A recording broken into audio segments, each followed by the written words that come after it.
Cuando me encontré por primera vez con esta pintura, no pude dejar de preguntarme cómo era posible que una obra tan extraña e inquietante hubiera pasado desapercibida durante más de un siglo. Al profundizar en mi investigación, descubrí que no se encuentra en ningún museo ni aparece en los libros de arte más conocidos. Como muchas de las obras que exploramos en este canal, está escondida en una colección privada, una de esas piezas raras que se sienten como descubrir un secreto en el instante en que das con ellas. Pero aquí está la parte más intrigante. El artista que la pintó no era un pintor cualquiera. Léon Spiliart era un joven belga de tan solo 18 años cuando creó la obra, un artista que vivía con insomnio constante, obsesionado con la naturaleza y con Edgar Allan Poe, y que pintaba visiones nocturnas que parecían espejos de su propia mente. Esa extraña combinación de juventud, enfermedad y obsesión dio lugar a imágenes tan inusuales que parecen adelantadas a su tiempo. Pero la pregunta que todos terminamos haciéndonos es esta: ¿qué significa realmente esta pintura? ¿Es un ritual pagano? ¿Un juego inocente? ¿O la proyección de un artista atormentado? Antes de sumergirnos en todo el misterio, vale la pena detenernos un momento en lo básico. La pintura se titula Fauno a la luz de la luna, y Léon Spiliart la realizó a comienzos del siglo XX, cuando tenía apenas 18 o 19 años. Y aquí está el punto clave. No se trata de una de esas monumentales pinturas al óleo destinadas a dominar una sala de museo. Spiliart trabajó con materiales mucho más modestos, pero también más íntimos. Utilizó tinta china diluida, crayón negro y lápices de colores sobre papel. El resultado se sitúa entre el dibujo y la pintura, una forma híbrida que refleja perfectamente el espíritu experimental con el que Spiliart inició su carrera. En cuanto a su tamaño, es sorprendentemente modesto. Mide apenas 49 por 63 centímetros.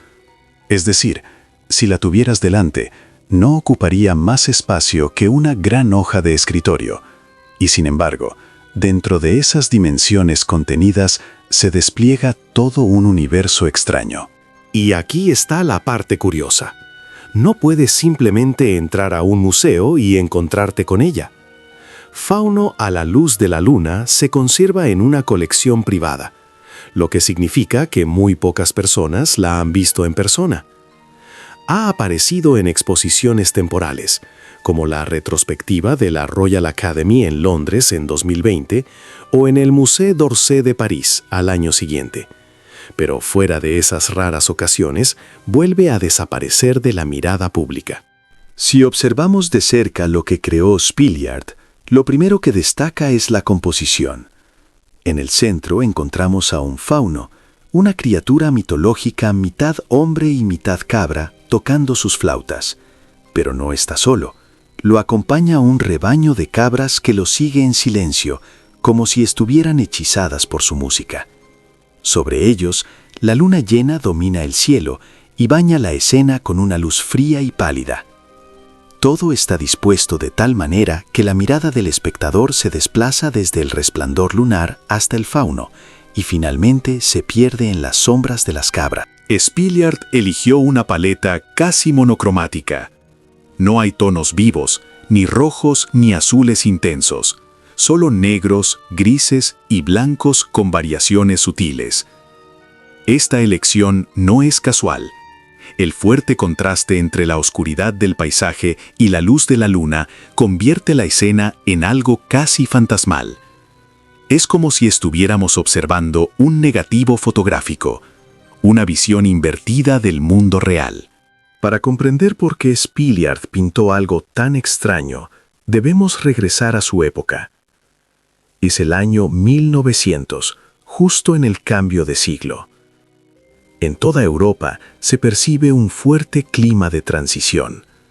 La ciencia avanza, las ciudades crecen y la vida moderna se acelera.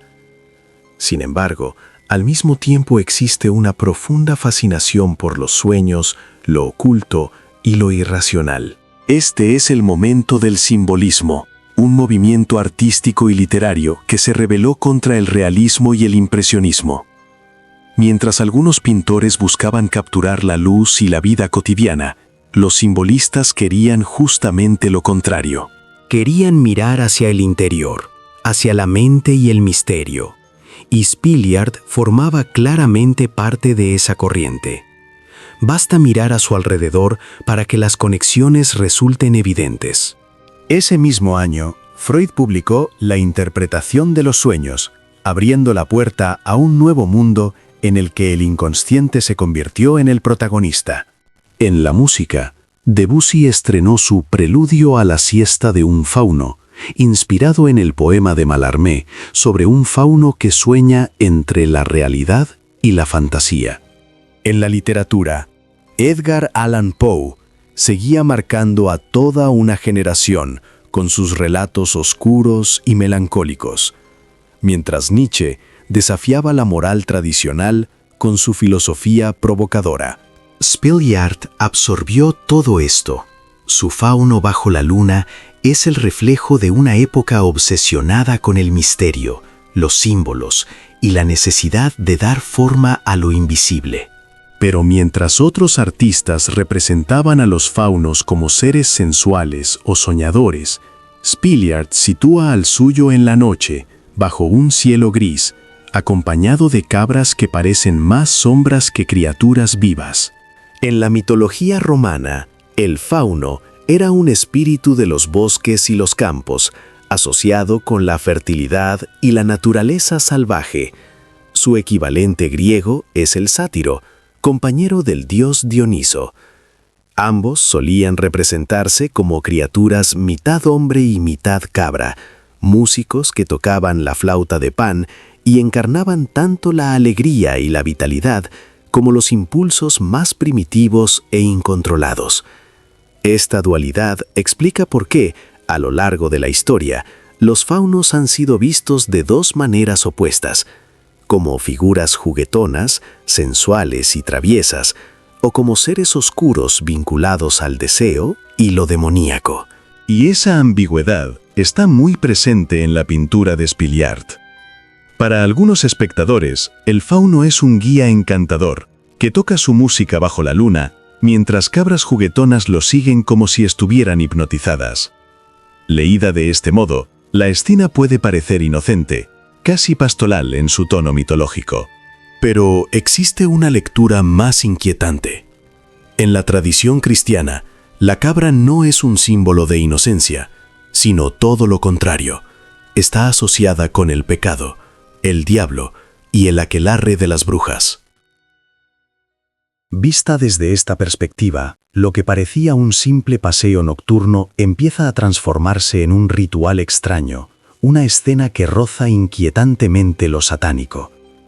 En este contexto, el fauno deja de ser un músico inofensivo para convertirse en la efigie de un rito oscuro.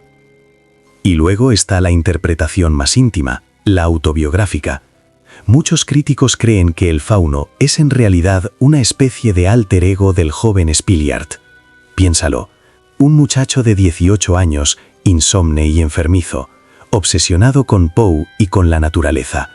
El fauno solitario, tocando para cabras que parecen más espectros que animales, podría simbolizar al propio artista intentando apaciguar sus demonios interiores. Su música, su arte, se convierte así en una forma de dar forma a sus miedos y fantasías. Spilliard sufría de una úlcera crónica que lo acompañó durante toda su vida. Ese dolor constante le provocaba interminables noches de insomnio, y esas horas sin dormir moldearon profundamente su forma de ver el mundo. En lugar de descansar, pasaba las noches dibujando. Su arte se convirtió en una manera de habitar esas primeras horas del día en las que todos los demás dormían. También era un lector obsesivo. Se sumergió en Poe y en sus relatos de misterio y horror psicológico. Admiraba a Nietzsche hasta el punto de copiar sus retratos y anotar sus citas. Todo ello alimentó su imaginación, una mezcla intensa de melancolía, filosofía radical y visiones oscuras. No es de extrañar entonces que su fauno bajo la luna se sienta como algo nacido de un insomnio febril, surgido de la mente de alguien que vivía entre la realidad y el delirio nocturno. Sin embargo, lo cierto es que Spilliard nunca dejó una interpretación clara de esta pintura. Nunca explicó qué pretendía transmitir.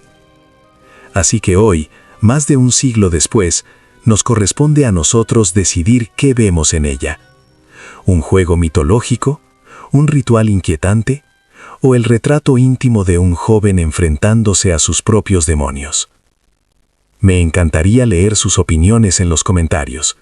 ¿Cómo interpretan ustedes esta pintura?